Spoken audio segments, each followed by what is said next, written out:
Hello and welcome back. This is Queen 3210 and well, we've got some answers to the questions that we started the game with. For example, who is behind the game? What were they talking about happened 9 years ago? And what is the correlation between the characters? The last one we have general answers, but we don't have all of the answers.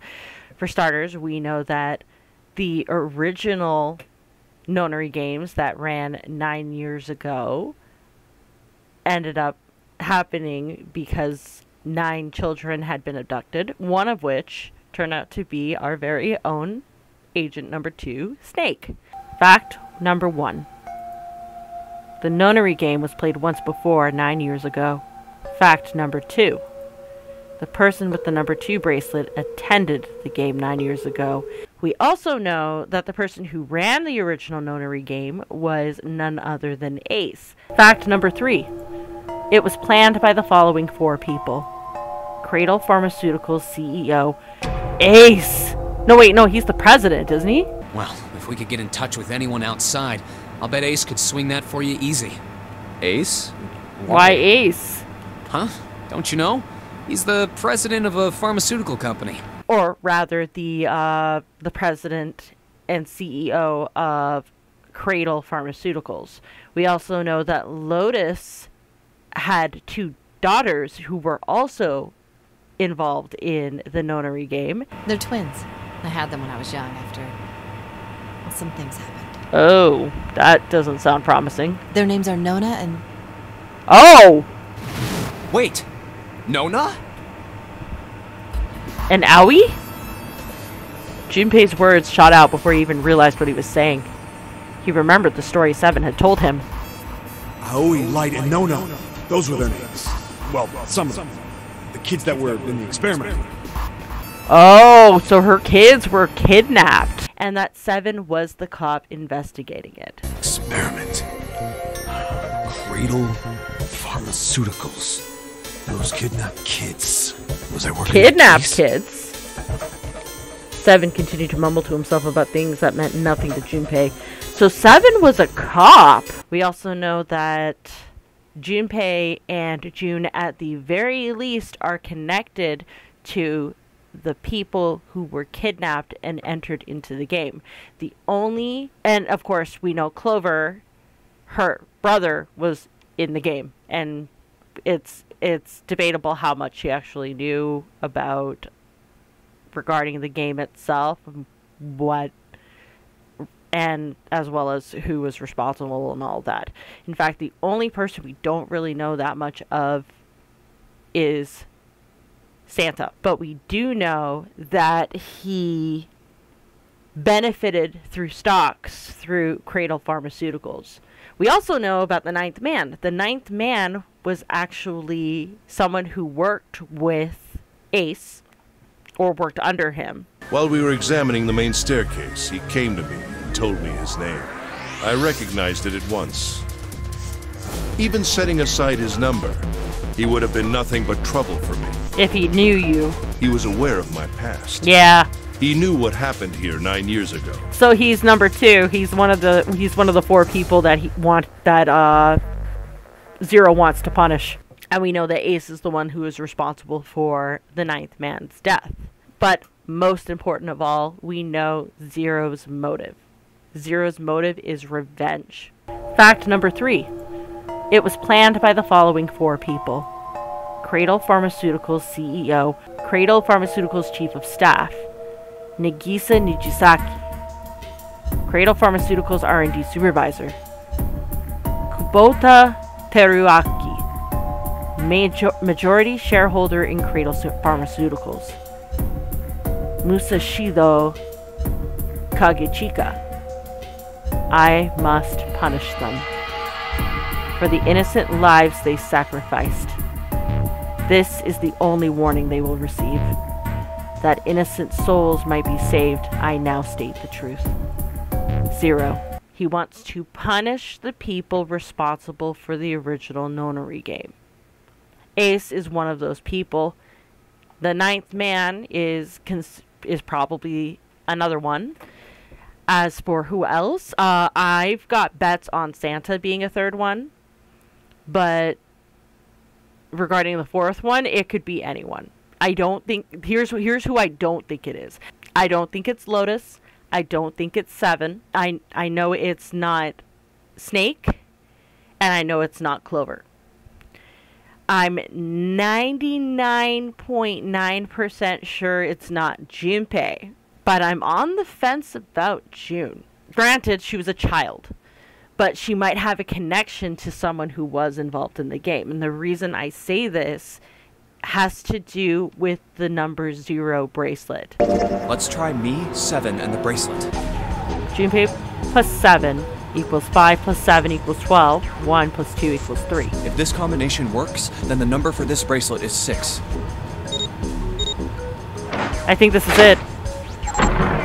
It's 6! Wait, then what the fuck is June? The 0 bracelet was treated as the number 6 when it got scanned into the red. So that begs the question, what's the significance of having 2 6s? Not to mention the fact that she's been having those fainting spells. June, are you okay? Junpei dropped to his knees and put his arm around her shoulders. That was when he noticed. Her whole body was feverish. She was radiating intense heat. What the hell? Where'd this fever come from? June didn't answer. Her face looked wax, and her body began to shake. Hey, what's wrong? Are you alright? He dashed towards her and wrapped his arm around her shoulders to steady her. Hey, June! It was then that he noticed. Junpei. You... Oh, you're really warm. Is your fever coming back? Yes. Yes. It probably is.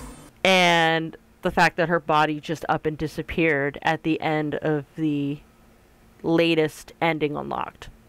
Connie, wait here. I'll be right back, I promise.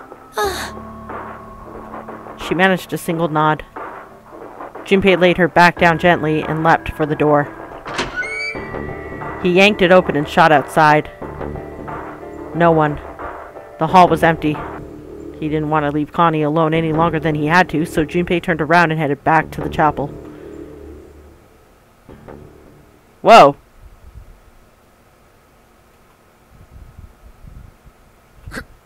Connie! He was gone for like a second. What the hell? So it stands to reason that there is some significance in June as the character. What that is, I don't know. We also know, based on the previous endings, we can sort of surmise what happens after the endings, and by those I mean after Junpei dies.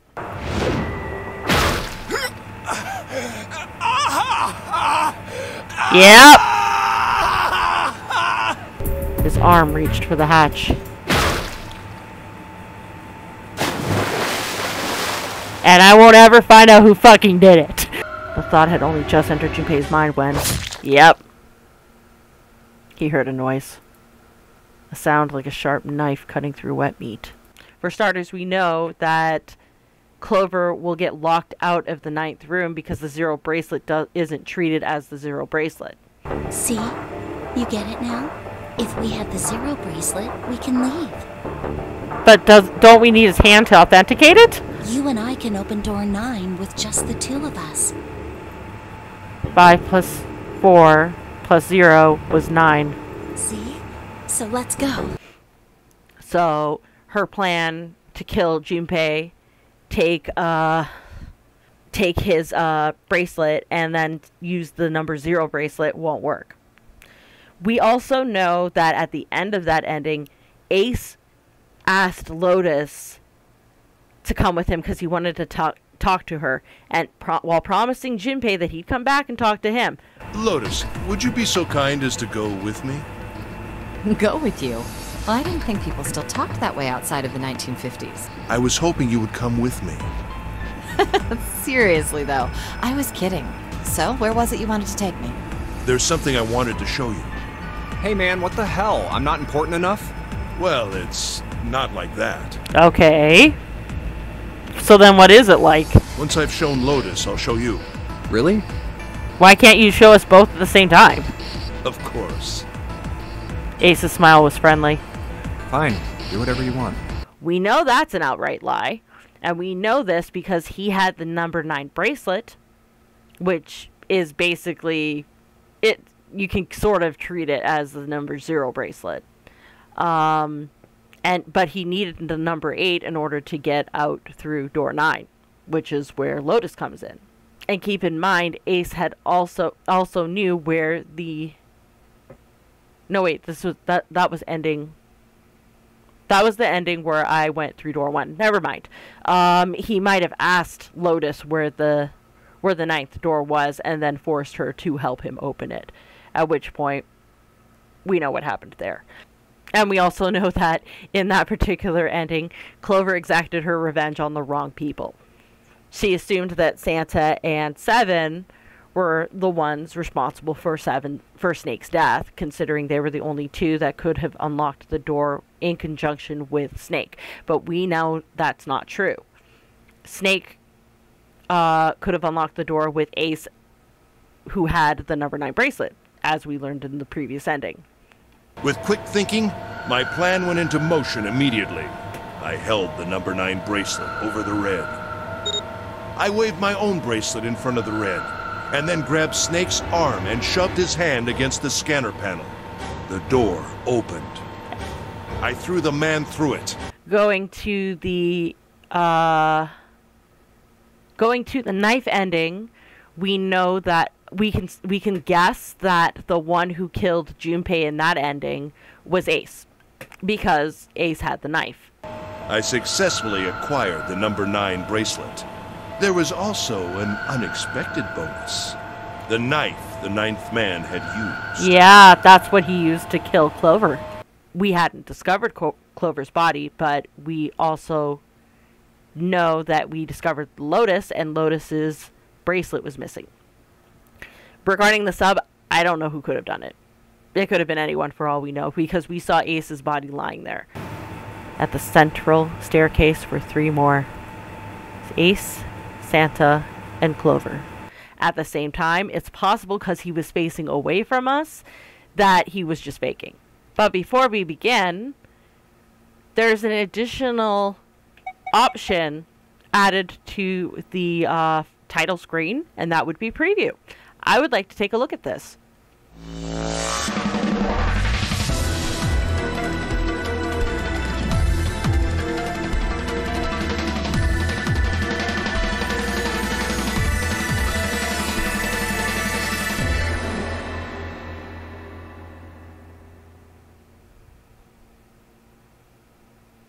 Never mind. That is actually the scene we got at the end of the previous ending. So we're going to ignore that, and we're just going to jump right into the game. So now we're going to start off here.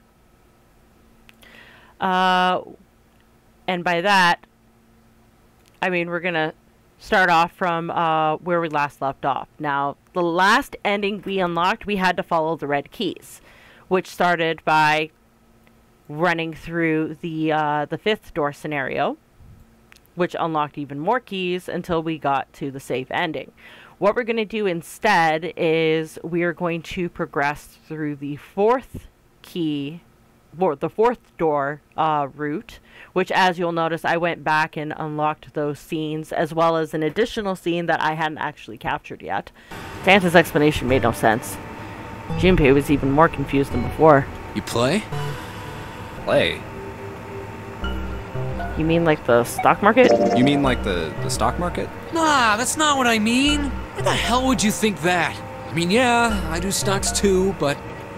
That last statement, more or less thrown away by Santa, caught Junpei very much by surprise. You? A stockbroker? Yeah, got a problem with that? No, you don't look like the type.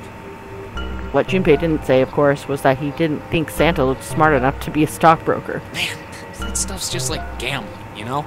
All you gotta do is bet on the winning horse. Nothing that hard about it. You sure sound pretty confident. So, are you betting on winning horses? Of course I am. You remember a couple years back when the stock for Cradle Pharmaceuticals shot through the roof? Stacked a few bills over that, if I do say so myself. Uh-huh. Uh-huh was all Junpei could think to say. He'd never even heard of Cradle Pharmaceuticals. Fortunately, he was saved quickly from further embarrassment. Hey, how long are you gonna stand around wasting time? Stop screwing around. The voice screaming at them from the other room was unmistakably Lotus's. Junpei and Santa looked at each other. The lady has spoken. Santa sighed. We better get back to work before we really piss her off. I don't want her beating me up. And with that, Santa walked off, slowly. Hey, wait! We weren't done! He started after Santa, intending to catch him, but Lotus appeared from the next room, blocking his path. Her posture suggested she was not about to let him pass. There was nothing for it. He had lost. Okay, I'll get back to work. Damn it. Her glare suggested any other choice would have not ended pleasantly for him. Junpei mumbled to himself under his breath and went back to his search. And now we are we're back to having to decide between the number 8 door, the number 7 door, or the number 1 door. We know what'll happen if we, which door is it? Sorry, the number 3, number 7, and the number 8. Oops. We know we're picking from the number 3, the number 7, and the number 8 door. So going through number 8 is what led us to the safe ending. We still have this block, and we're going to go for that at some point, but we're not going to go for it just yet because we want to unlock these 2 keys first, at which point we're going to go back to the operating room. Hey, hold on. We're actually going to go to before the door, and the reason we're going to go to before the door is because this is the scene that's important, or at least I think it is, because why else? Because of a specific thing that we were able to do the last time when we were unlocking this route, and that is giving Clover the 4-leaf clover. Call me crazy, but I think there is a reason why we got that from Santa, and I think it's very important that we actually picked that up from him, which was one of the things that we went back to do, or rather, I went back to do off screen again. So we're going to ditch 7 for now. We're going to talk to Clover, and she's going to tell us all the shit that she knows about the disappearance of the 9th kids.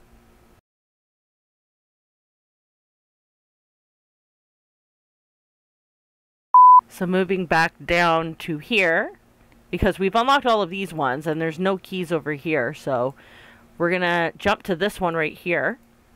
The chart room. We'll just do the chart room from the beginning.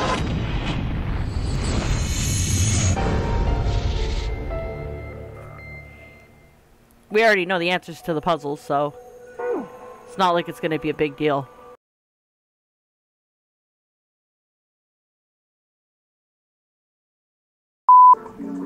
A voice he hadn't expected startled Junpei from his examination of the pocket watch. Oh, pocket watch. Might I take a look at it? He spun around to find Ace standing in the doorway. Junpei shrugged and handed him the pocket watch. Hey, man. What are you doing over in this room? Oh, I just thought I'd come check up on the 2 of you. Is there a problem? Not really. Well, not a problem, but that's a lie. I wanted to get rid of Ace. I sent him to the wheelhouse at the beginning for a reason. I wanted to talk to Clover alone. There's something I want to ask her, and I don't want anyone to overhear us. Oh, that's interesting. I'm pretty sure Clover won't talk if there's anyone else around. I'm a little desperate to send him back, quick. He has to leave. Ah! You see, we got a new thing right here. Ace opened his mouth and took another look at Junpei and shut it again. A small smirk appeared on his face. Oh, I see. Of course. He looked at Junpei over, then glanced at Clover. I apologize for the intrusion. Well, best of luck. Ace gave Junpei a knowing pat on the shoulder and left. And, yep, because the last time that happened, He just left, and then the scene resumed. So this is all new content. This is all new info now. Junpei let out a sigh and brushed a few drops of sweat from his forehead.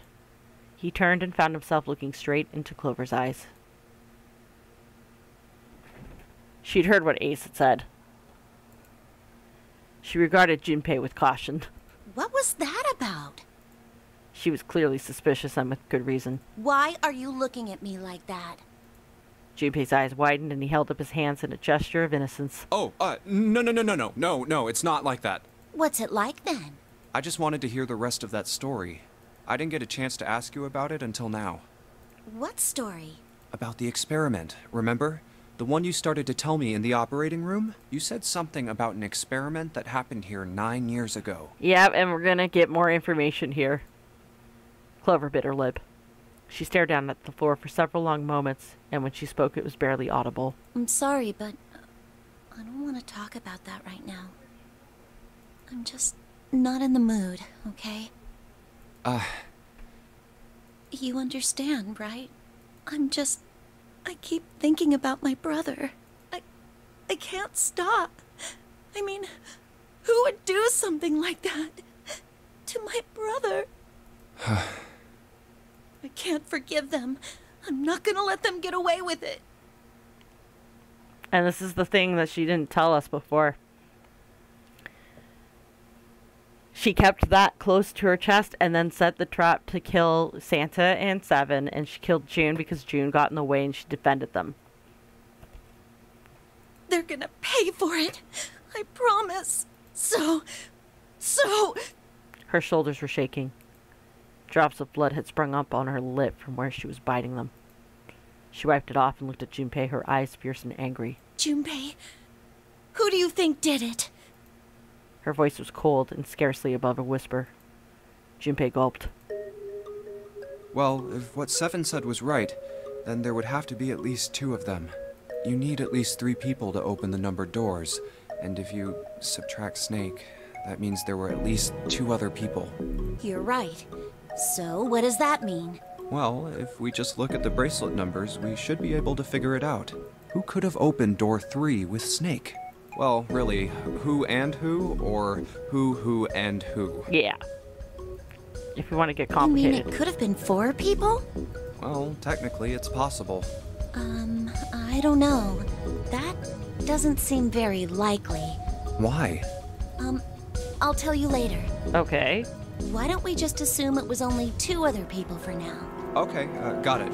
Let's do that then. Yeah, because you see, we're gonna get to the bottom of it. Because remember, Clover considered it by herself, and she came to the conclusion that the only people who could have done it was Santa and Santa. Here, we're gonna talk, and we're gonna maybe get to the real root of it, which we know from the previous ending what the actual truth is. Then who do you think it could be? Junpei crossed his arms and thought. Snake's bracelet number was 2. Which 2 bracelet numbers added to 2 would give a digital root of 3? Which 2 bracelet numbers added to 2 would give a digital root of 3?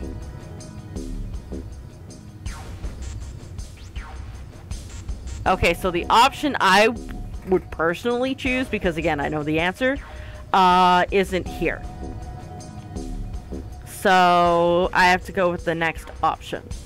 So Ace and Santa would be Ace and Santa and Snake would be 1, 3, and 2. So that would be 6. Ace and June would be 7 plus 2 is 9. Ace and 7 would be 1 and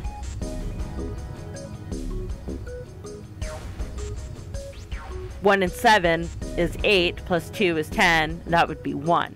Ace and Lotus would be 9.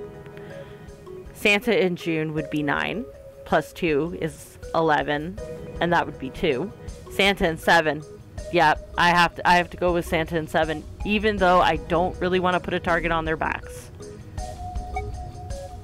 Would it be Santa and 7? 2 plus 3 plus 7 equals 12. 1 plus 2 equals 3. The digital root for Snake, Santa, and 7 is 3. Wait, hold on. Are Santa and 7 the killers? What's wrong? Clover looked at Junpei and he looked back at her. There was no point in hiding it. Well, I thought about it, and... He told her his conclusions. That's what I thought. There we go. She looked less surprised than he'd expected. Santa and 7. If it was 2 people, then that's the only combination that works. Yep. However... Hey, wait a minute there. Don't you think it's a little too early to be jumping to conclusions?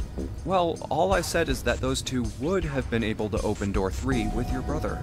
There might be other possibilities. Yeah. Well, what other possibilities? He didn't have an answer. He was ready to admit defeat when Clover spoke. Are you saying you think that it was 3 or 4 people? I really don't think that's likely. Why not? Can I borrow your pen and paper? Clover put her hand out expectantly. Yeah, here. Junpei pulled out his pen and a pad of paper and handed them to her. She opened the notebook and wrote down several simple addition problems. Eventually, she had 8, which provided a digital root of 3. Option A, 2 plus 1 plus 3 plus 6 equals 12. 2 plus 1 plus 4 plus 5 equals 12. 2 plus 4 plus 7 plus 8 equals 21. 2 plus 5 plus 6 plus 8 equals 21. 2 plus 1 plus 3 plus 7 plus 8 equals 21. 2 plus 1 plus 4 plus 6 plus 8 equals 21. 2 plus 1 plus 5 plus 6 plus 7 equals 21. 3 plus 4 plus 5 plus 7 equals 21. What's this? These are the combinations for 3 or 4 people. These 8 combinations are the only possible ones. Oh, I see. Junpei, Yeah? I can trust you, right? Yeah, sure, Spock wasn't up me. Of course. Why would you need to ask that? Really? Yeah, So then I should get rid of B, D, G, and H, right? of course. Just cross them out. And you should take off yours too. The ones with 4. So, what does that leave? A and E. 2 plus 1 plus 3 plus 6 equals 12. 2 plus 1 plus 3 plus 7 plus 8 equals 21. Wait, it can't be A. Why? Because June's in that one. There's no way in hell she'd do something like that. Are you sure? She's collapsed a couple of times. I'm pretty sure. I bet my life on it. Okay then. I can cross off A too, right? Yeah, Well, what have we got left? E. 2 plus 1 plus 3 plus 7 plus 8 equals 21. Do you know what this means? Everyone besides me, you, and June would be working together. Do you think that's likely? No. If there were 4 people working together, they wouldn't be very cautious. I don't think they'd try that hard to hide what they were doing if they outnumbered us, right? Very true. Well, you do have a point. And besides, if Ace and 7 are working together, they could have easily gotten rid of me when I went to the shower room with them. But they didn't. They didn't even try anything. If they were killers, why wouldn't they? Her voice was calm, but Junpei had only to look at her in the eye to know it was a forced calm. There were tears forming at the corner of her eyes, and she was blinking furiously to keep them back. Perhaps by attempting an objective analysis of who might have killed her brother, she had been able to distance herself from the harsh reality of his death. The more she struggled to act unconcerned, the more Junpei felt his heart tighten. Oh, I see. Anyway, I understand now. It seems pretty unlikely that it was as many as 3 or 4 people. Yeah, And that means there's a good chance it was Santa and 7. that's how it looks. But why would they do it? There was a moment of silence. Their motive. Exactly. I think in the ending where she kills Junpei, she didn't care about motive. She just cared about the fact that it could have been that. But with them talking about it, they're having a rational conversation about it. He laid his hand gently on her shoulder. He was close, so close to the answer, when Ace chose the worst possible moment to return. He raised a knowing eyebrow and then spoke. Have I interrupted something? What is it? There was something I wanted to speak with you about, Junpei. Could you come with me for a moment? He turned on his heel and walked back toward the wheelhouse. Go ahead. Okay. Junpei looked over at Clover.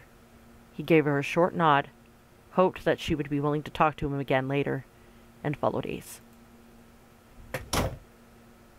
What did you want to talk about? Ace looked at Junpei and smiled. Perhaps more of a smirk than a smile. There was something I wanted to check. Oh? Yeah? What's that? If you'll excuse me. With no warning, Ace slipped his hand into the pocket of Junpei's vest. Okay. Yeah, he's checking to see if you cheated. Hey, what the hell are you doing? I'm just checking. No, stop! He reached for Ace's arm, but it was already too late. In the older man's hands were the pieces of paper Junpei had balled up and hidden in his pocket. Just as I thought. What exactly are these pieces of paper hiding in your pocket? You switched them, didn't you, when we voted? Well, I can't say that I care. I managed to get through the numbered door I wanted, despite your mischief. Then, why did you... Oh, simple curiosity. I hope you won't think ill of me for it. Ace smiled, gave Junpei a friendly pat on the shoulder, and then turned on his heel and left. It was a small defeat, but it was a defeat. Junpei had lost the upper hand, and he knew it. He could feel his stomach begin to tense. Damn. The room on the screen looks really fancy. There's a bunch of weird buttons on here. You probably switch what you see on the screens. Do you know how to work this thing? Why don't we just press one of these? Like this one. Well, I guess it does change the... What the hell is this? Huh. Heh. Junpei snorted with grim humor for the second time since he'd come into the room. The 4 screens along the bottom had a single letter each spelling out Z-E-R-O, huh? It's like he's making fun of us. What do you think? He turned to Clover, who was standing next to him. Clover nodded. Nothing. It seemed that she cared very about little. Of course, Junpei could hardly blame her. Given the strain she was surely under, Junpei was somewhat surprised she had responded at all. Still, he had to ask. He gestured towards the corpse. What about him? Do you think that's really Zero? Clover shook her head weakly. There's no way that's him. Didn't I tell you already? Zero is one of us. Yeah, right. Well, even if he wasn't one of us, there's no way that man could be Zero. Huh? Don't you get it? The letters that spell Zero on the TV screen, the captain's clothes he's got on, and of course, the bracelet with a 0 on it. It's too obvious. Look, this is Zero right here. This dead body is Zero. Yeah, right? Isn't that kind of fishy? You're right. Only an idiot wouldn't see through something like that. Exactly. No, that's not the point. So I'm not trying to make fun of them for thinking a trick like this would work. I'm sure they didn't think it would work, which makes me wonder. Why did they do it? I think this is a challenge. A challenge from the person who's really behind all of this. He's making fun of us. Don't you get it? If whoever killed this guy really wanted us to think this corpse was Zero, they'd never have put a bracelet on him. Exactly. Why would he have to have a bracelet on him? Walking around with a 0 bracelet would be like hanging a sign around your neck that said, "I did it!" Anyone with a brain would be able to see that this guy is supposed to look like everything Zero is supposed to be. Exactly. Just like we did. The killer must have known we wouldn't think he was Zero and put the bracelet on him anyway. Do you know why? Why? Like I said, he's mocking us. Too bad, suckers, this isn't Zero. Where's the real me then? See if you can catch me. It's the same bad joke a lot of criminals like to play. They'll just sit back and watch people run in circles. That's really twisted. but it almost seems kind of childish. Right? Yeah, you're right. It's really childish. It's like it's just a game to whoever this person is. That's what seems funny to me. Junpei bent down next to the corpse. All right, let's get back to the point. Who killed this man? I don't know. And what's this guy's deal? Who is he? How would I know that? If I knew anything, I would have told you. You have no idea who he is. Why would I? Junpei sat back on his haunches and thought. We should check and see if he's got anything on him that might tell us who he is. Give me a hand here, Clover. Huh? We gotta flip him over. How else are we gonna search his pockets? Yeah, I would be giving pause too, Clover. Don't worry. Clover didn't move. Okay, fine. Guess I'll do it. Junpei had no choice but to move the body on his own. Here we go. He grabbed hold of an area not completely covered in blood and shoved. It took a moment, but eventually Junpei felt the man's bulk begin to shift. But just as it did, Huh? something fell from the man's left wrist. Hey, it's the... The bracelet was 0 on the face. Lastly, let us discuss how to remove the bracelets. There are only 2 ways to do so. 1. You escape from this ship. 2. More heart rate, which is 0. In other words, once the bracelet is taken outside the confines of the ship, or the outside of the mirror's heartbeat has fallen to 0, it will shut down automatically. Oh God. Junpei stared at the bracelet. This man... He's dead, isn't he? Yeah, no shit! Huh? No, it's just... I guess I didn't really think about it until right now. If his bracelet's off, that means he's dead. Well, it's pretty obvious that he's dead. You don't really need to look at his bracelet to figure out that he's dead. Yeah. I guess you're right. It is pretty obvious. Well, he looks a lot better than the other bodies we've seen, though. You know? Junpei, really? I mean, if there wasn't all this blood, he'd almost look like he was still alive. I mean, I know it's kind of a messed up thing to say, but he kind of has it better, you know? Dying from a bomb going off inside of you, I mean, that's just... Some of Snake's bones went right through his skin. I think the explosion must have thrown him against a wall or something. There was a broken bone just sticking out of his left arm. Ah, and this is where it's coming up. And, Suddenly, Junpei realized what he was saying. How could he have been so cruel? He clapped his hands over his mouth. But it was already too late. He turned to look at Clover. She was glaring at him furiously. What did you just say? Her words sounded cold. He knew an apology could hardly atone for what he'd done, but he tried anyway.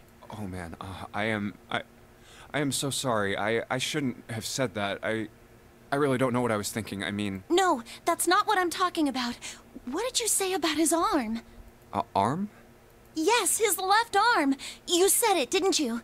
Well, yeah, I did, but... I mean, didn't you see it too? Of course not. I could barely look at him. Oh. So she took in his clothes and then looked away because she was devastated. Yeah, no, that makes sense. There's no way I was gonna see the details. She just took their word for it. Clover took a quick, deep breath. Are you sure it was his left arm? Junpei thought back. Yeah, I'm pretty sure it was. And he had a broken bone, right? What the hell are you getting at here? Just shut up and answer me! She shoved her face closer to his. He could see the fire in her eyes. Junpei winced and swallowed. Yeah, he did. It was pretty bad, too. The bone was sticking out of the arm. No sooner were the words out of his mouth than Clover's expression changed. Clover? She's realized... What's wrong? Nothing's wrong. In fact, it's all right. Look, I'm sorry if I said anything. Suddenly, she was crying. Junpei wasn't sure what to do. Thank you. It was close to the last thing he had expected to say. Huh? What are you... Junpei had no idea what had just happened. He didn't think he'd done anything worthy of thanks, and he couldn't understand why she would have chosen that moment to begin crying. She's so happy, that's why. So he simply stood there, confused.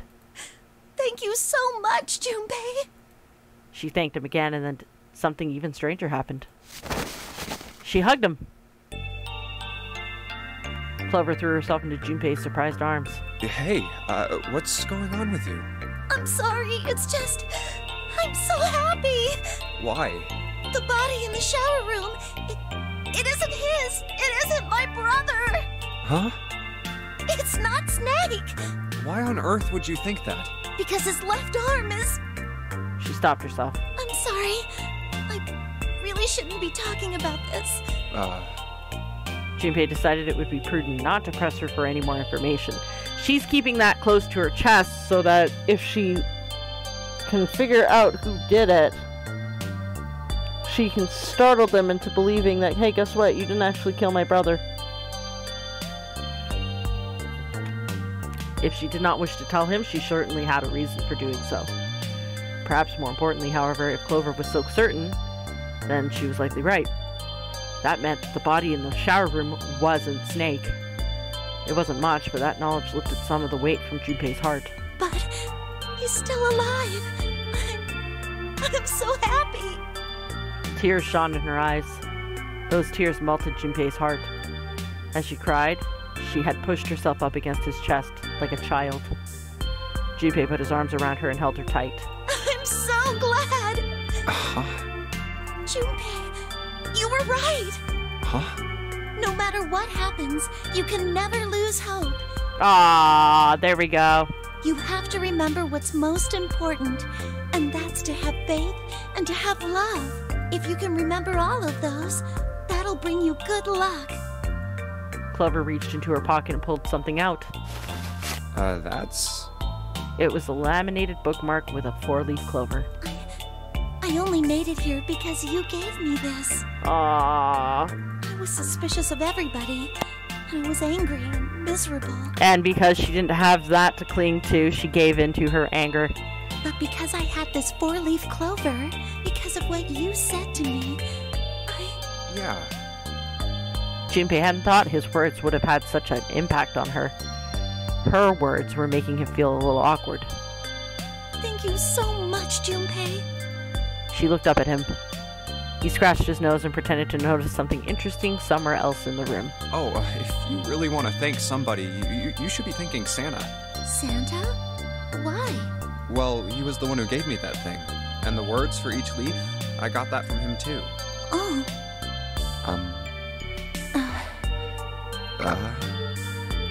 Then suddenly, Clover broke away from Junpei. Huh? He looked confused. He hadn't thought she'd react that poorly. Clover began to pace around the room.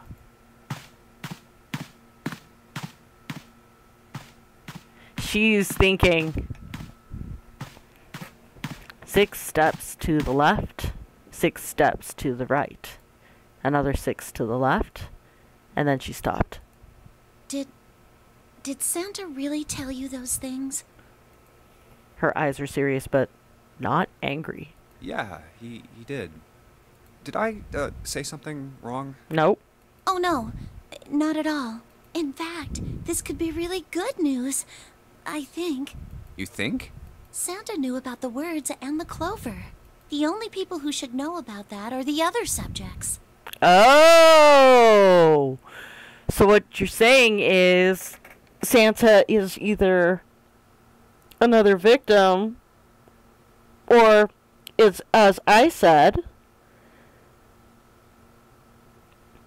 he is partly responsible. He's one of the 4 people that Zero wants to punish. Subjects. The other people who were in the experiment 9 years ago, with my brother and me. Oh, her too? She was another experiment. Okay, so there we go.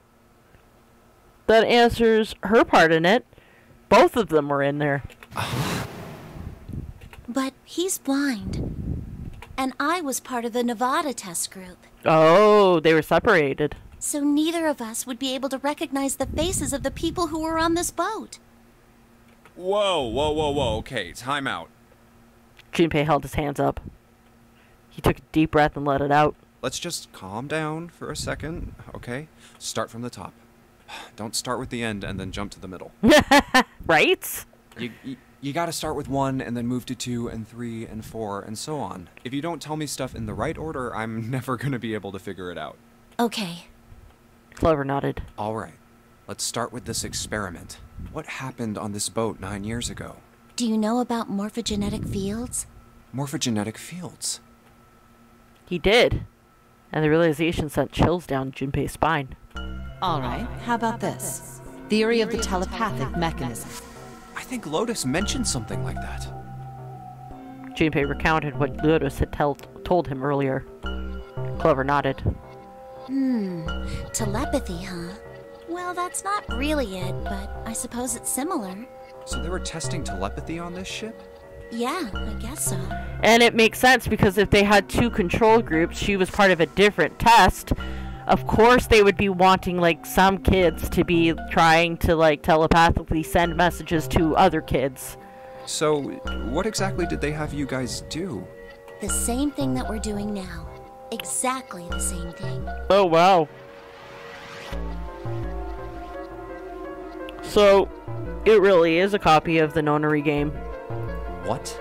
The Nonary game. 9 people were put on this boat, and 9 others were put in the building in Nevada, and the game started. There you go. So there's 18 kids. Junpei grabbed the sides of his head. Look, I'm sorry, but I don't get it. What do the Nonary game and some telepathy experiment have to do with each other? Am I missing something here? Clover bit her lip. She blinked back sudden tears. What had happened to her in Nevada? The ability to access a morphogenetic field is affected by a couple of things. The first is epiphany, and the other is danger. And that explains the experiment that Santa was talking about in the safe ending. You know, the word emergency comes from the same root as the word emerge. You ever think about that? Huh? Well, an emergency is something urgent, often something dangerous. Right. And to emerge means to sort of come out, or appear, or rise out of something else. Yeah. So what's going to emerge in an emergency? Inspiration. Yep, that's fair, actually. Inspiration? Yeah. Think about it. When the chips are down, either you crack or your mind focuses and pulls up what you need. So in an emergency, your real potential emerges. Is that what you're saying? Yeah. That's why the rats had to drown. They had to be in danger. There had to be an emergency for inspiration to emerge. Oh. You know how sometimes when you're up against a really tough problem, and then the answer just kind of pops in your head? That's an epiphany. Yeah. And what you learn from the epiphany can be transmitted with telepathy. When you add danger to that equation, then it gets easier to transmit that information over telepathy. So you're saying the Nonary game was supposed to introduce that element of danger? Yeah, but it couldn't be just any old danger. It had to be life and death. And someone did actually die. A girl. Huh. Junpei felt the sudden grip of despair on his heart. Something deep and distant and powerful squeezed, and for a moment he felt very, very empty and alone. She was on the boat with my brother. I was in Nevada. I never met her, but I did hear her name. What was her name? Her name was... And of course, the sound of the door opening was like a gunshot. Of course I don't get to hear the name, because Ace is a fucking asshole. But we knew that already. What happened to Clover? Ace looked at him. The corner of his mouth curled into the hook of a cruel smile. Clover died. The color left Snake's face. He shook his head weakly. No, that's not true. That's impossible. It's a lie. It has to be a lie. Oh, it's quite true, I can assure you of that. I killed her myself, you see. What? Oh. I'm sorry, did I stutter? I killed her. Junpei spun around. Oh, my apologies. I seem to have disturbed you. Ace. You two must have strong stomachs. I can't imagine how you could stay in this room for so long. Ace glanced down at the floor. At the corpse, covered in blood. At any rate, Junpei, would you be so kind as to come and help me with something? I'm having a little trouble and I could really use your assistance. Come on, it'll only take a moment. With that, he turned and walked back towards the communications office. Clover waited until he was out of sight, then spoke in a small, quiet voice. I don't want Ace to hear us. We can talk about this later. Huh? Hey, wait! Clover ignored him. From outside, Junpei could hear Ace calling. Junpei? What are you doing in there? Hurry up! Fuck. Grumbling to himself, Junpei stomped over towards the communications office.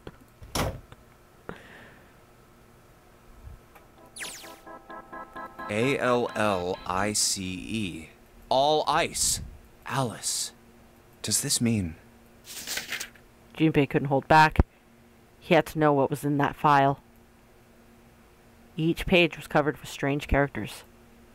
They looked like tiny drawings of birds, snakes, insects, horned animals, wings, and even kneeling humans. There were so many pages in the file, and each was full of these strange symbols. What the hell is this?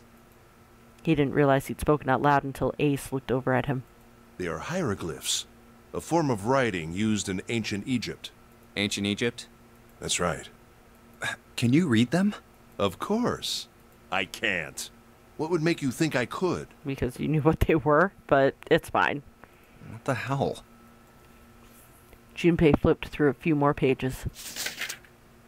It wasn't just one or two pages that were covered in the strange symbols.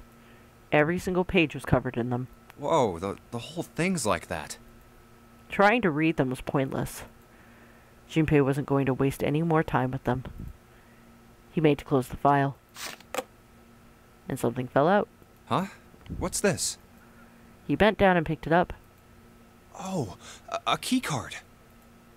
There was a symbol on it that reminded Junpei of the symbol for the Saturn and Mercury keycards. This one, however, had a dot in the center of the male symbol. Uranus. That's the Uranus symbol. Junpei looked over to see Ace examining the card. In addition to the Uranus symbol, there were 3 words engraved on the card as well. Something's written on the bottom. Bottom deck library. This must be the key to the library, then. So it would seem. Bottom deck library. Oh. Junpei remembered something he'd heard from Seven when they'd been in the chemical closet. Seven said something like... Alice sleeps in a small chamber past the forest of knowledge beneath the navel of the gigantic. Could beneath the navel mean the bottom deck? Yeah, maybe. And the forest of knowledge is the library? Maybe. Then could Alice be in a room somewhere beyond the library? It's also a possibility. What's wrong? Something on your mind? Junpei blinked. Only then did he notice Ace looking at him, curiosity and concern written across his face in equal parts. Yeah. I just remembered something. Is that so? What about? Well, don't laugh, okay? There was no reason for Junpei to hide his thoughts. He began to explain his theory to Ace. Then he stopped. It wouldn't make any sense if Ace didn't know who Alice was supposed to be. So he told Ace everything June had told him. The Egyptian priestess, an Ice 9. Interesting. And the woman who wouldn't melt, who was recovered from the Titanic disaster? They called her All Ice, which eventually turned into Alice. And she was purchased by an English millionaire who called himself Lord Gordain. According to Seven, this ship is where he hid Alice. And you think that he hid her in a small room, beyond the library on the bottom deck? Yeah. Well, I mean, it is just a theory. Ace stared off into the distance, his hand slowly and absent-mindedly stroking his beard. After a few moments, his hand stopped. He turned slowly to look at Junpei, and his brows drew together. Junpei, have you ever heard of the term CAS? CAS? It stands for Cells Alive System. It is an advanced technology for freezing and preserving organic matter. Okay, kind of like cryogenic suspension? Put simply, it is a technique that allows one to freeze things without the formation of ice crystals. Normally, if you freeze something fresh, water within its cells expands as it crystallizes, damaging the cell membrane. CAS, however, works differently. The object to be frozen is supercooled using magnetic fields, and then frozen instantly and uniformly, giving ice crystals no time to form. It was originally developed for the preservation of food, as an alternative to the normal freezing process. Now, however, there are rumors that it can be used for other things. Like preserving a body. What do you mean, other things? Well, there are obvious medical uses, but perhaps also space travel. What? Space travel? Are you serious? Surely you've heard of suspended animation. Cryogenic freezing? Yes. It's a fairly common idea in science fiction books and films. People are sometimes frozen for especially lengthy journeys through space. That was when Junpei understood what Ace was suggesting. Whoa, wait a minute there. Ace looked at him and raised an eyebrow. Are you saying that Alice was frozen using that CAS thing? Well, I'm sure the possibility is quite low, but it is a possibility. If this special ice you call Ice 9 does indeed exist, and CAS were used to freeze her into that sort of ice instantaneously. You think she could be alive? Well, I can't say for sure, of course. I'm only talking about possibilities. The melting point for Ice 9 is 96 degrees, right? If she were put somewhere where she could reach that temperature... That's nuts. Are you really saying she could have defrosted and started walking about? You're quite right. It does sound unbelievable. But if she had, then we would have an explanation for the man we found dead on the floor. You mean the guy Really? dressed like a captain? Yes. He was dead when we found him. Clearly, he was murdered. But if he was murdered, then by whom? It couldn't have been one of us. That would be impossible. In order to enter the captain's quarters, one must first open door 1. That door that requires the Earth key prevented us from accessing door 1. Very true. Who was it that opened that door? Santa and Lotus. Right. Clearly, the two of them could not have opened door 1, or any other door for that matter. Who else then could have done so? Us? Junpei thought for a second. Nobody. After Santa and Lotus used the Earth key, they turned back and met up with me and June. Then we returned to the large hospital room and found Ace, Seven, and Clover. While we'd gone into the shower room, Ace, Seven, and Clover had stayed behind. But it's impossible for those three to open door 1. Yep. But what about when June and I took the elevator to door 2? No, still won't work. We were only gone 5 minutes. No human being could have run to the captain's quarters, killed that guy in there, and run back that fast. It would be impossible for any of us to be the murderer. That being the case, who could have killed him? Wouldn't it make sense if his killer was someone who had been in the ship for some time? A person like that would know the ship well. They would know the locations of all the hidden passages and secret doors. Very true. The numbered door would mean nothing to someone like that. It would be a simple thing for them to enter the captain's quarters. Then you're saying the killer was Alice? It was Junpei's turn to raise an eyebrow. Ace drew his thumbs across his lips thoughtfully. Well, this is all only one possible theory. All ice. Alice, is she really somewhere on the ship? Junpei had only one clue. The key card in his hand. Maybe this card will give me access to the Forest of Knowledge. And the big mystery. What could be there beyond the Forest of Knowledge? Anyway, whatever. It's gonna have to wait. I can't do anything right now. I'll come back to this later. He gripped the key card tighter and shoved it deep into his pocket. Yep. And with that, we have unlocked the final lock that keeps us from this ending. So let's jump to it.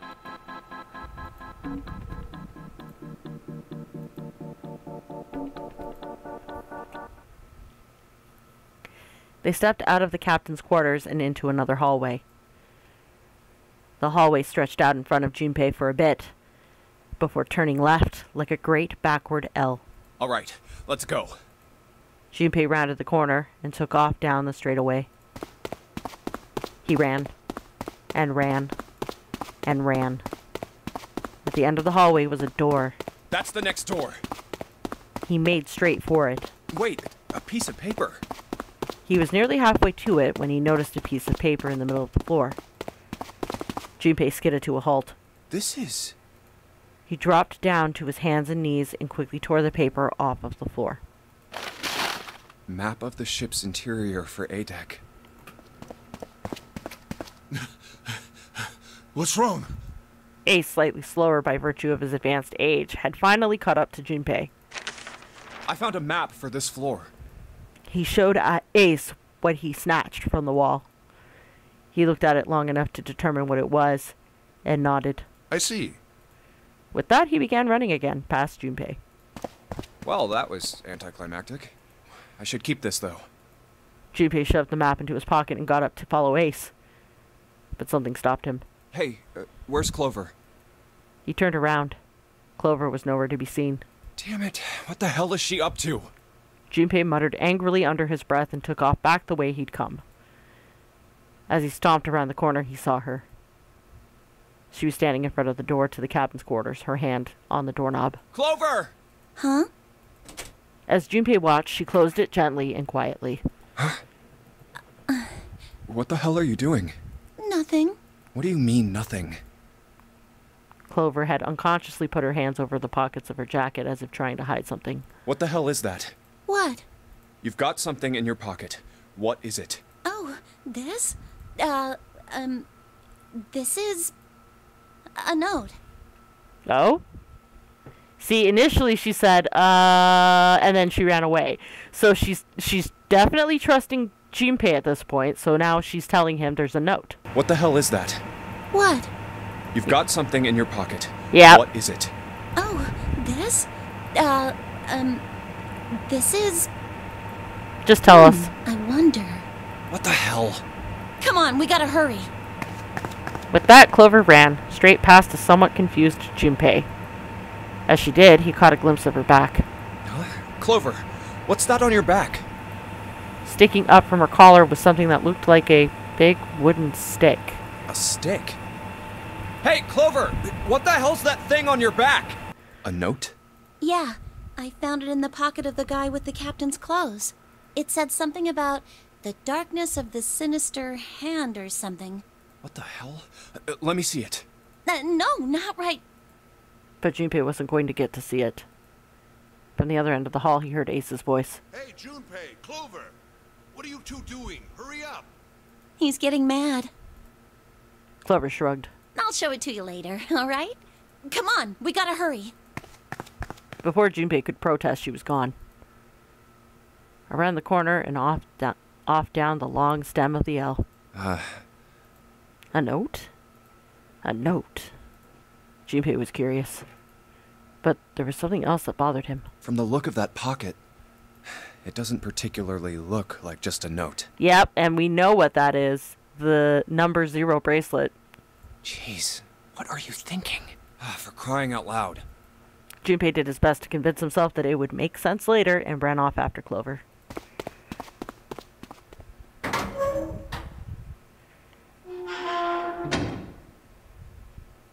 Junpei pushed through the door and found himself in a large room with a large set of stairs. The big stairs. So this is where it ends up. Just like it says on the map. It was just what he'd expected to see after reading the map. His "I see" after reading the map himself meant that Ace had probably realized the same thing. Ace? Did he head down? He put his hand on the handrail and leaned over to look down. Oh, there he is. Look, the 4 others are there too. And not just Ace. Santa, June, Seven, and Lotus as well. Really? Let's join them. Junpei and Clover glanced at each other and hurried down the stairs. They reached B deck at the same time. Jumpy! Clover! June's face was excited. Something had happened, that much Junpei could tell by simply looking at her. What's up? Given their situation, he was not inclined to be excited about sudden developments. June, however, couldn't contain herself. We found it! Found what? We found it! What did you find? The last door! We found door 9! What? Come on! Just follow us! We'll explain on the way! Okay. 7 turned and jogged off down the stairs. Well, if that's the case... Wait for me. We should get going as well. The rest followed. And it was here that Clover cut them off and was like, well, wait a minute, what about door 2? Hey, what about door 2? Door 2 is the only one we haven't gone through it, I mean. Are you guys okay with that? Not investigating it, I mean. We should check out door 2, so wrap up all the mysteries. And anyways, we're going to argue over who's going to get to pass through door 9 anyway, so... Jumpy! We finally made it! The relief and excitement in her voice echoed what each one of them felt. Yeah, it's finally time. Junpei wasn't quite ready to believe they'd really done it. At least not just yet. Still, if everyone else said it that it was door 9, then it probably was. We've reached the end. He could feel his heart racing. A mixture of anticipation and fear ran through his veins, and he could feel his legs shaking. He was doing his best to maintain a sense of healthy skepticism, but he couldn't deny that the prospect of escape was an exciting one. Something's bothering me. Only 3 to 5 people can go through the numbered door. Yep. But there's... Oh, wait. Yeah, there's only 7 of you here. And if Snake's still alive, we gotta find him. 7 of us are on our way to door 9. That means that, best case scenario, there will be 2 of us who have to stay behind. 2 people. Is there a way? Junpei looked over at the clock. 4:30. We've only got 90 minutes left. I've got no time to wonder about it now. Hey, Junpei! June! What the hell are you two doing? Hurry it up! Santa's voice jolted Junpei out of his reverie. Let's go, Jumpy! June took off down the stairs, jogging as quickly as she could. Yeah. Junpei followed.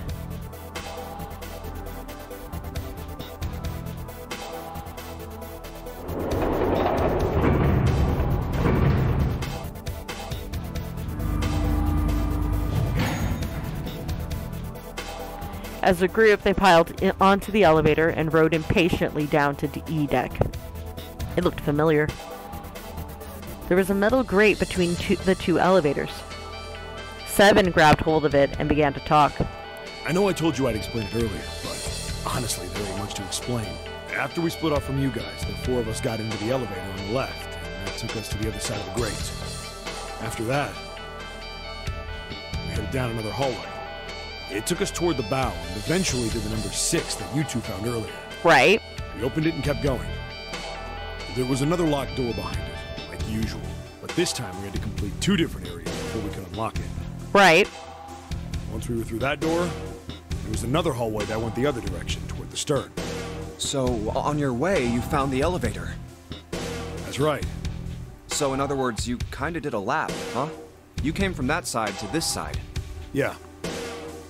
With that settled, Junpei looked around. So, where's the number 9 door? Over here. 7 began walking down the hallway that led toward the stern. Junpei and the others broke into a jog to keep up with them.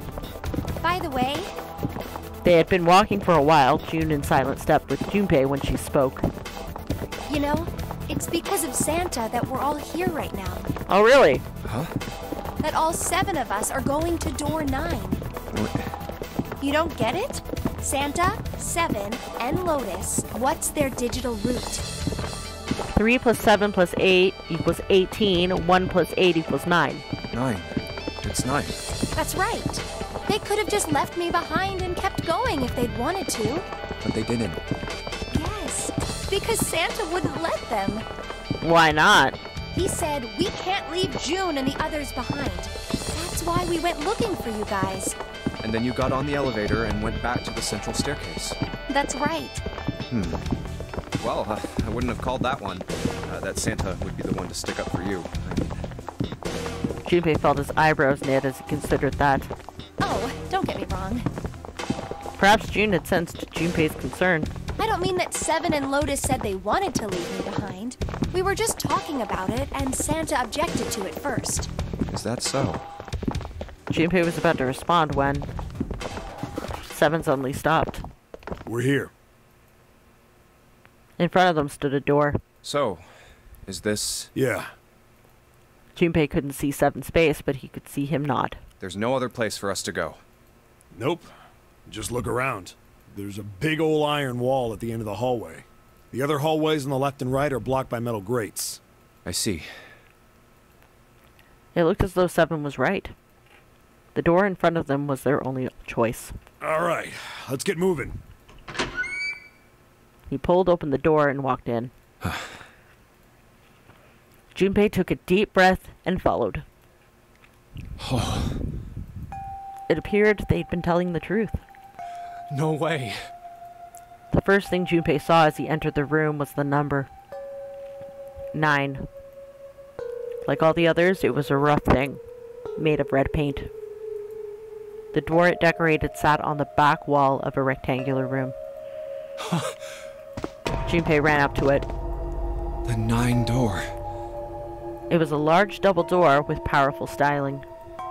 Something about it was almost majestic, and it made the red paint look especially garish. We're finally here. Junpei grabbed the handle and shook. It didn't budge. But then he hadn't really expected it to. The red was bolted to the wall next to the door. Its display read, vacant. No doubt about it. This is door 9. Oh, finally! This is the last... Junpei felt a flood of emotions wash over him. He felt a chill down his spine and his chest tighten even as his blood began to boil. There was a moment of complete silence. Junpei, look behind you. He turned around. Behind? What? Junpei could scarcely believe what he saw. Why? A door and a 9. There's another one? Hey, what the hell? What the hell is going on here? His words came slowly, and his brain struggled to understand what he'd seen. On shaky legs, he made his way to the second 9.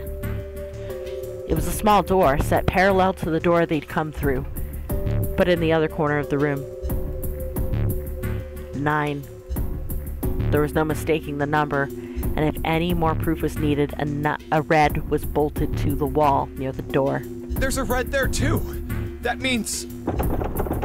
And of course it won't open. He grabbed the handle and shook the door, not because he expected it to open, but because he had to make sure it was real. Why? Why the hell are there 2 doors? It was Ace who spoke first. Do you think perhaps one is the right door and the other is the wrong one? Lotus was skeptical. I don't know about that. It seems unlikely. What makes you say so? Well, think about all the rooms we've been through so far. They're full of puzzles, but there are always hints about how to solve them. I'm pretty sure there aren't any rooms where we just had to go with our best guess and leave it to instinct to solve the puzzle. Do you really think that at the very end of the game, Zero's going to suddenly throw in something that depends entirely on luck? That's true. Then you're saying there's some sort of hint in this room? No, I don't think there's a hint anywhere in here. I searched it very well when I was in here before. I didn't find anything that might have been a hint, though. Well then, that means... Yeah, both of these are the right door. I mean, if you think about it, Zero never actually said there was only one door with a 9 on it. Exactly. It is hidden, but an exit can be found. Seek a way out. Seek a door that carries a 9. Junpei began to mutter to himself. So if there are 2 number 9 doors, if we split it up right? That's not gonna work. Junpei blinked and looked up at Clover. She held out her hand. You've got a notebook and a pen, right? Can I borrow them? Yeah, here. Slightly confused, he pulled them out and handed them to her. Look at this. Clover opened the notebook to a blank page and set it down on the desk. Everyone else gathered around her and watched as she wrote down a series of numbers. You get it? The numbers on the top are all the combinations with digital roots of 9. The numbers on the bottom are the people who don't fit. There's only 8 possibilities if we split up into 2 groups of 3 or 4 people. Exactly. So... If 3 people go through the door, then 4 are left behind. If 4 go through, then 3 are left behind, right? Yeah. Clover nodded, almost as if she were pleased with herself for solving a difficult math problem. No way.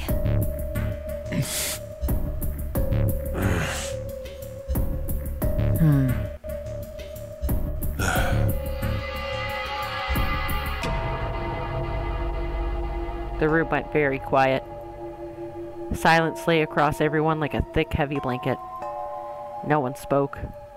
Their faces were blank. Come to think of it. Desperate for something else to look at, Junpei turned his eyes to the room around him. What is this room? The walls were covered with candles. The wavering flame made the shadows of Junpei and his companions look as though they were dancing. 2 rows of wooden pews filled most of the room. It looks like it's set up for some kind of ceremony. But what kind? Between them was a strip of rich red carpet. The carpet ran straight through the room, ending at the door that pointed to the stern of the boat. At the other end of the carpet... Is that an altar? It was a recessed space set into the wall between the 2 other doors. Sitting on a raised section of the altar was a coffin. A coffin. A coffin. A coffin?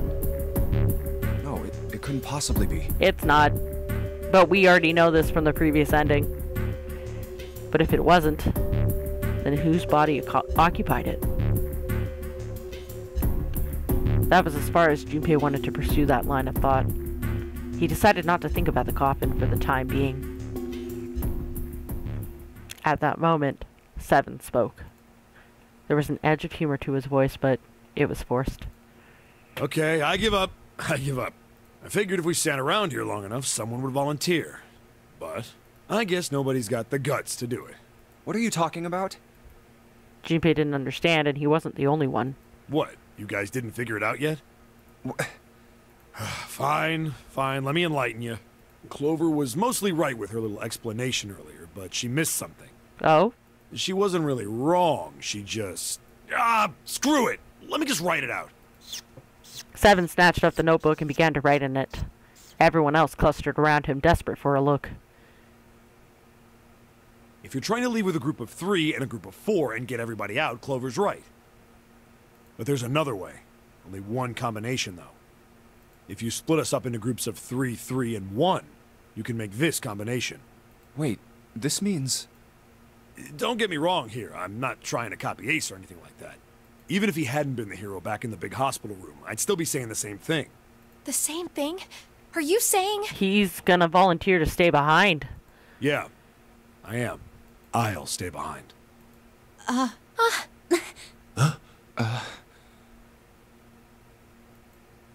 Why are you acting so heroic all of a sudden? Are you some kind of idiot? Lotus was the first to speak. That in itself was a little strange. She'd reacted much differently when Ace had volunteered. No, I am completely against this. I'll be goddamned if I'm gonna have to owe you for getting out of here. Ouch! The rest of them began to speak all at once. I'm against it too. I didn't want to leave Ace behind, and I don't want to leave you either. I don't like that idea. There's gotta be other options. I disagree as well. I can't say I care much for you being the hero. Finally, they quieted down. Junpei looked at 7. Well, there you go, 7. Proposal denied. Clover's right. There's gotta be a better way than this. 7 made some noise that was somewhere between a derisive snort and a cough. Doesn't make any sense. He was doing his best to pretend they were making a foolish decision, but Junpei could see the twinkling of water at the corner of 7's eyes. Oh, he's so happy that they're actually not going to leave him without him. That was when Santa spoke. Whoa, hold on a minute. I haven't said anything yet. Until then, Junpei hadn't realized that Santa had stayed quiet for the whole discussion of Seven's fate. Something in his voice made Junpei uncomfortable. Are you agreeing? You want to leave him here? Santa shook his head. Nah, I'm against it. I don't want to leave Seven here alone. Alone? Okay. Then I don't see how it matters. I said alone. Yeah. Huh? I said I don't want to leave Seven alone. There was a dull shine in Santa's eyes. They were cold and hard. Junpei felt himself shiver. What the hell are you? He wants to leave someone else behind, too. What? You don't get it? I can't leave just one person. I need 2 more. 3 people, including Seven. I'll be leaving behind 3 people. Oh! Oh, it's like that, huh? That's my proposal. No, those are my orders. Orders? What do you mean, orders? What the hell makes you think you can order us around? Who the hell's gonna listen to you? You all will. In 3 seconds, you won't have a choice. What are you on about? What? 3, 2, 1.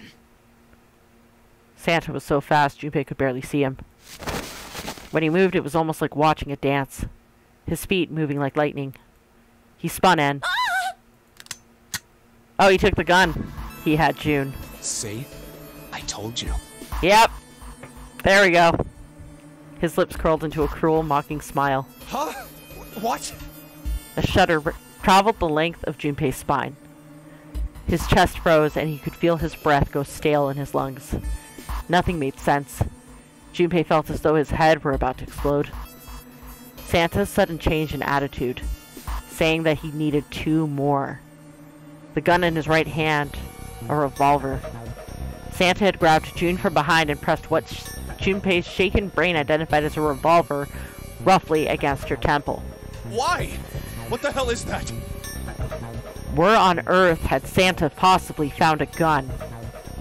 Junpei's question roared in his mind, but his mouth refused to ask them. Seven spoke up, almost as though he had sensed Junpei's confusion. The gun's from the other room. What room? One of the rooms behind door 6. Holding the gun made Junpei feel unpleasant. Carefully, he placed it back in the coffin. You're not gonna take it? Of course not. All something like this is gonna do is cause more trouble. Exactly. If I have a weapon, everybody's going to start assuming that I'm going to shoot them. And then there's going to be a scuffle, and someone's going to end up getting shot. And then other people are going to get upset and try to fight over the gun. And then they're going to shoot other people until there's only one person left. So, why would I want to take the gun with me? It's a powerful weapon that gives one person a huge advantage. Exactly. Something like that would be way too dangerous to have around. We're in enough danger already. Yeah, I suppose you're right. Maybe Zero put this gun here, hoping that something like that might happen. I should have known he was gonna do this. I should have taken the gun. Well, it's too late now, fat ass. Damn it. A mixture of fury and frustration twisted Seven's face, and he glared at Santa. Santa, for his part, didn't so much as flinch. The corner of his lip twitched into a slightly wider smile. Then the smile faded, and he began to move. He walked backward, dragging June with him. Before long, his back was resting against the door. On the wall next to him was the red. He put his hand on the scanner panel quickly and then forced June to do the same. Now, time for you to start following my orders.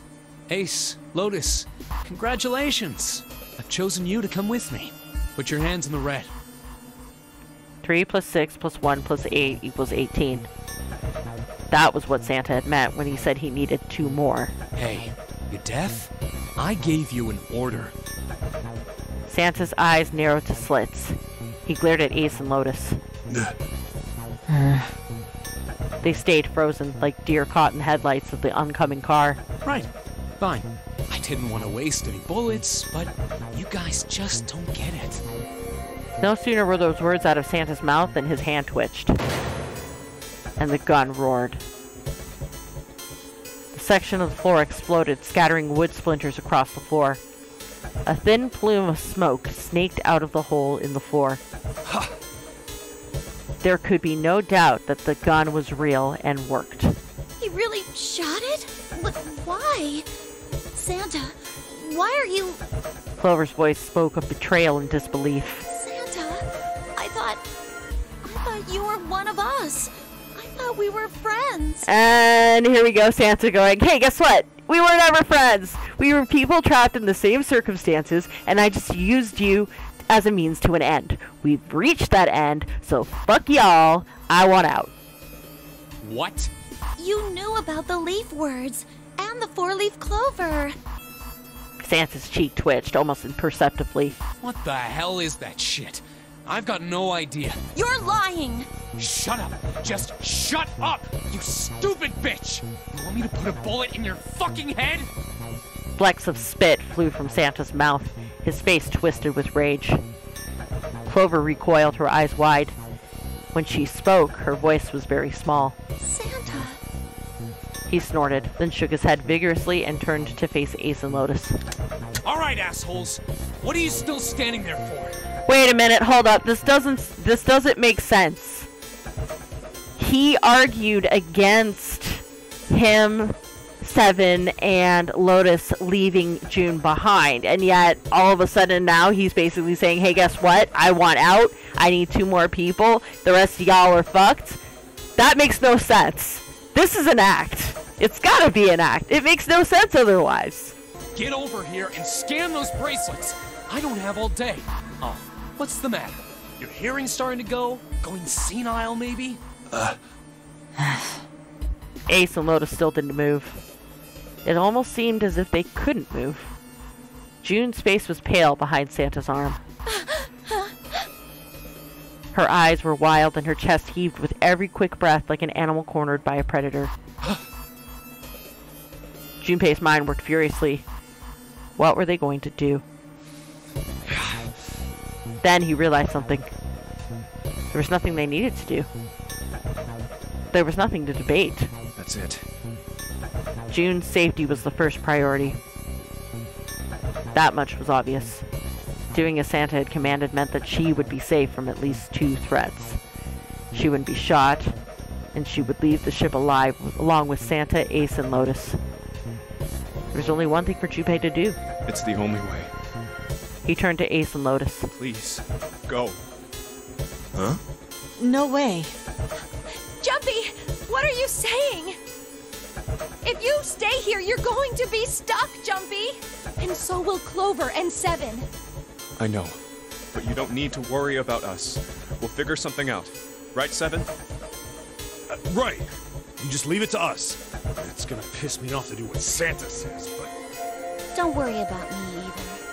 There's still something I have to take care of. No, you can't! Ace, Lotus, don't come over! Don't worry about me, please! June was almost crying. Junpei walked around behind Ace and Lotus. He gently placed a hand on each of their shoulders. Please.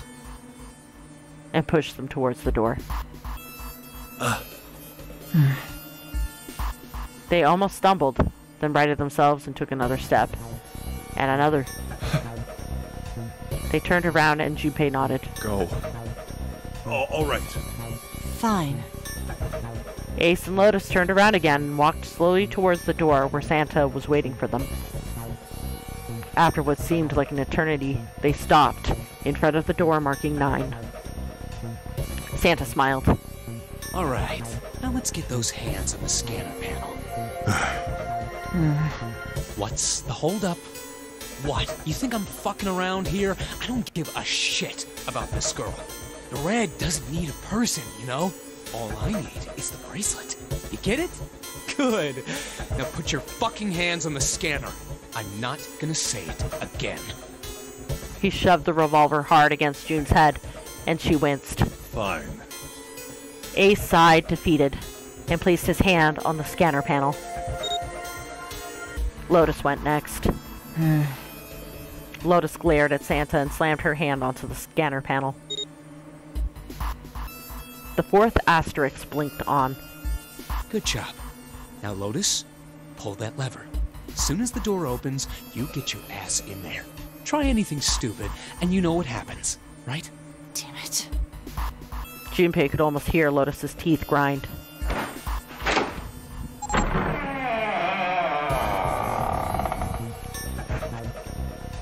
The door slid open. Door number 9 opened at last. It opened with a low, powerful rumble, a drum roll to welcome the chosen few. Good! Go! Lotus and Ace walked through the door, their eyes furious but defeated. Santa waited until they were all the way inside, then hauled himself and June across the threshold as well. 6, 7, 8, 9. Later.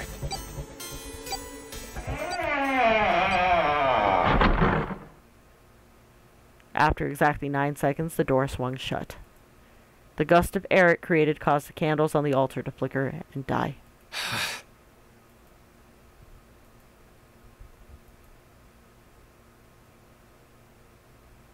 The room fell silent.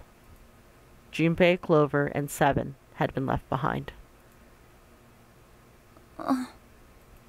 Clover looked down at her hand and traced with her fingers the faint blue veins that crisscrossed them.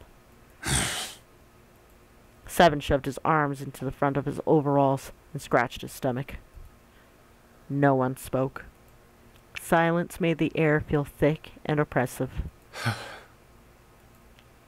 Desperate for something, anything, to occupy his mind, Junpei walked to the larger of the 2 9 doors. He stood in front of it and looked at the red. It read engaged. He moved to the smaller door.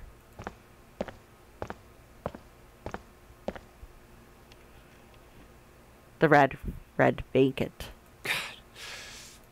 The digital root of the remaining people was 7. 5 plus 4 plus 7 equals 16. 1 and 6 equals 7. There was no possible way for them to open a door with a 9 on it. Junpei touched the surface of the door. June. He thought about June. About Kurashiki Akane. Was she safe? That was all that mattered to him. If she was alive, if she had escaped this horrible boat. That was what Junpei prayed for. 7 came up next to him. He pulled off his hat, scratched his head, and sighed. So, what do you want to do, Junpei? What do you mean, what do I want to do? What can we do? 7 opened his mouth to respond when a noise echoed through the room. Someone was pounding on something, vigorously. It wasn't mechanical. It was certainly human.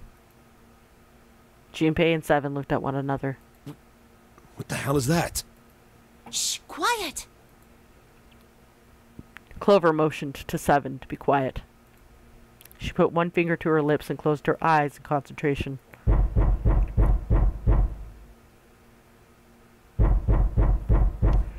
The 3 of them listened, trying to determine where the sound was coming from.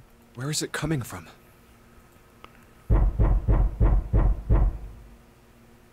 Could it be? Hey, I think it's coming from this coffin. You're right! Let's open it. But how? What are those muscles for? For show? Except we know from the previous ending that was not going to work. You're telling me to force it open? Just shut up and try! Junpei and 7 grabbed hold of the coffin.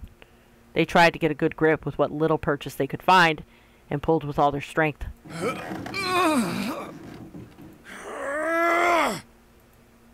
Damn it! Man, it won't even budge. There was some sort of keypad attached to the coffin. Its purpose could not have been difficult to determine. Their eyes were almost immediately drawn to it. Not another one. Yeah, looks like it. Do you think we have to put in the right password or it won't open? I think so. The noise wasn't stopping. In fact, it was getting louder. Whoever or whatever's inside this thing wants out. And now. I know that. But how? Without a passcode, I don't think there's much we can do. They couldn't even tell how many numbers the passcode needed to be. Isn't there a hint somewhere? Well, let's look for one. Unfortunately, there didn't seem to be anything near the coffin. Clover ran to examine the pews, and Seven investigated the desk, but they turned up nothing. Ugh, there's nothing here. Not making this easy, are they? The sound still wouldn't stop. It wasn't a noise that belonged in that room.